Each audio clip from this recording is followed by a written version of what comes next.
Whoa, hey folks, I got you insider Indianapolis Star. Aggressive start. Boom. Can we edit that out? Nah, let's People just are gonna roll with get it. scared away. We're doing it live, and then we're gonna tape it and upload it, and then people will watch it that's after. not live at all. Indiana 71, Ohio State 65. I mean, a good win for Indiana. I think in a lot of ways. You can still see obviously some of the weaknesses. Ohio State was plus 22 in rebounds, plus 15 in second chance points, plus 15 in offensive rebounds as well.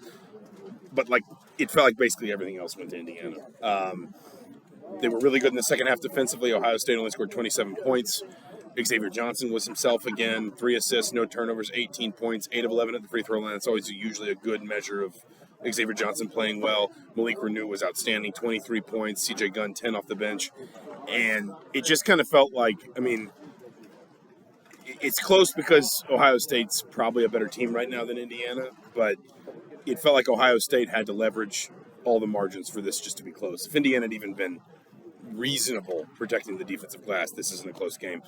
It was a really good response. Ohio State could say, well, if we had shot Logan just a little better from three-point range, we would have won. Well, yeah, but I think Ohio State was taking a lot of those threes because they couldn't get anything else offensively. Well, there were a lot of open threes. First of all, there were a lot of second chance threes. The second chance threes were, yeah. And they were getting a lot on, especially in the first half, on pick and rolls, the late switches, and getting some open looks. But they shot really, really poorly in the second half. So, Ohio State, I think, could say the same thing, that they could have had this game easily. I think they finished 7 of 27 and really 2 of 12 in the second half, so very bad. But to your point, I thought Xavier Johnson played very inspired basketball. Obviously he talked about Mike Woodson talked about him being irritated after that Nebraska game. Mike Woodson was very blunt, called his 14 minutes awful of play in that game. He was very aggressive tonight, but smart with the basketball. Obviously didn't have a turnover in 34 minutes, and that was sort of like the catalyst for that turnaround for the team that had turned it over 36 times in the previous 2 games. I know Malik will get a lot of the publicity for this game because he was so good in the second half, scoring the basketball and kind of key offensively. But I thought Xavier Johnson was sort of probably the most important player for them because he gives them, when he's on and he's good, and he was good on the defensive end too, he gives them the swagger that they just are missing when he's not playing well. I think the most important player was tonight, and I'm only sort of being facetious. CJ Gunn. Anthony Walker. They didn't play. He had 1 point. He missed both of his field goal attempts. He had 3 rebounds. But Mike Woodson went small tonight. And he has built this rotation where Peyton Sparks has kind of been moved out of it, at least for now. And basically, he'll start Ware and Renew, but then there will be this long bridge in both halves where Anthony Walker goes to the 4, one of Ware or Renew goes to the 5, the other one goes to the bench, and then he subs Ware for Renew. Rather than bringing Walker back out, he leaves Walker in at the 4. That lets Indiana go smaller, but also clearly quicker.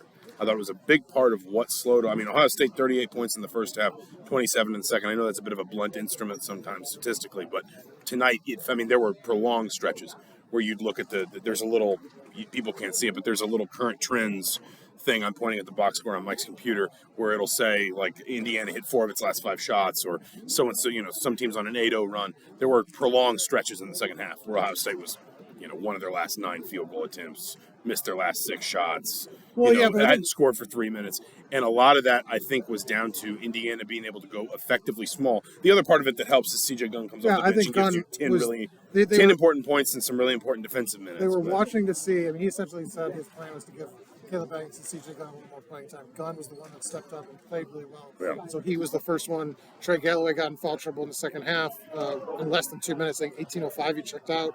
Gunn was the first one in, and he actually got the bulk of the minutes off the bench. He scored 10 points. The bench only had 13, so I think it was only one other basket, one other field goal that the bench scored. So I thought Gunn was sort of enabled that by playing well and not struggling like he had. The last 6 games he's been kind of a non-factor. Yeah. Since that Michigan game, he looked like he'd kind of figured things out.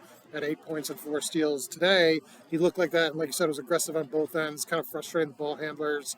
Had that one-handed dunk that was really emphatic in the first half that got the crowd involved. But a lot of good.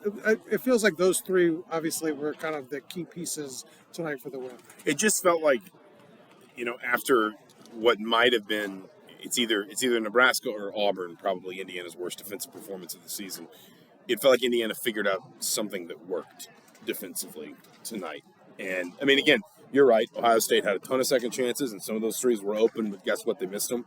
And the flip side is you look at the last 8-9 minutes of that, there are also a lot of forced possessions because Ohio State looks like a team that, at least in the first shot, has completely run out of ideas. And that's the first likely NCAA tournament team Indiana's beaten. And so, like, it's, you know, this felt like an important game for the response from Nebraska. It felt like an important game just because you always sort of need to be able to win at home in conference play. But it also felt like an important game because it felt like, hey, this is a chance to kind of, yes, you had a really bad night at Nebraska, but if you win this, you're 3-1 in the conference. Again, it's your first win against a team that at this point is likely in the NCAA tournament field. And it the way it happens, the manner of it gives you a little bit of a feel of Indiana sprinkled a little bit of everything in. They had better guard play, Malik Renew. It's always kind of one of where or Renew at least, but like tonight it was Renew. You got somebody off the bench. And then again, Mike Woodson found something defensively with those smaller lineups that took a team that wins games by scoring points. Ohio State's not a defensive team. They win by scoring. They win by shooting well and scoring a lot. Indiana took that away from them in the second half, despite giving up all of those second chances, and I think it's because the smaller lineups worked. Well, and I think one concern that I think Woodson echoed kind of at the end of his press conference was that Indiana needs to find a way to put these together longer stretches of inspired play. Like, they were really, really good in the second half. And if they play like that, they're going to beat a lot of teams. But there was that other 25 minutes where it was just a slog. I mean, and then they played, the end of the half where it was just like a series of mistakes that almost came back to bite because kel'el gets a third foul. They're messing up that. And, like, they have too much of that already in the Big Ten schedule. And I think they need to and he says he needs to figure out how to do that, especially particularly on the road where the team hasn't played very well. Another road game coming up this week. I don't is lackadaisical is the right word. I mean, young is obviously, I think, a factor in that, but they need to figure out how to sort of get those stretches longer. I mean, you can't just wait till you're down 8 to 10 points in the second half and be like, all right, we got this now. Because, I mean, Ohio State hits one more of those shots in that run, and you might not be able to kind of come back. Yeah, that's fair. On the other hand, Indiana had a couple threes that were halfway down when Ohio State was down 8-10 points. That it's probably kind of the same thing. So, anyway, one way or the other, Hoosiers are 11-4. They're 3-1 in Big Ten play. At Rutgers on Tuesday. This is the time of year where every Big Ten game feels like big for some reason. It feels like it means something. So you're saying it's a must-win. It is a must-win for Indiana. You said that earlier in the week on the podcast. It is a must-win for Indiana on Tuesday. You're going with like the hot takes. Indiana cannot consider any other game more important than Rutgers on Tuesday. On Wednesday, they can worry about another game, but on Tuesday, there's no game more important than Rutgers. And that way, it's a must-win. So every game is a must-win. It's a must-win because you get free Jersey Mikes forever if you win at Jersey Mike's Arena. I think that's the rules. Is that the rule? No. Is that even worth it? Can I just throw the game? Hey, come on. Jersey Mike's is good. It's fine. If you're watching for Jersey Mike's is sponsoring this? If you're watching this and you work at Jersey Mike's, I'll take I'll give the free sandwiches that you didn't, that you're not giving him anymore.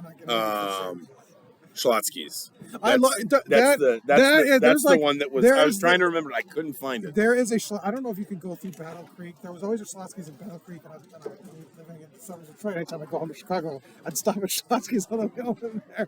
I'm not gonna make fun of you. I know where the northernmost Publix is. On multiple routes to Atlanta. There's still Schlotzky's in Atlanta, I believe. I think that's right. I think it's near my house.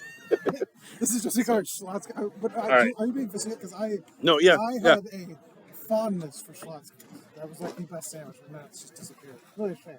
All right, if you're watching this to this point, have your Schlotzky's representative. What's your favorite sandwich? Text in.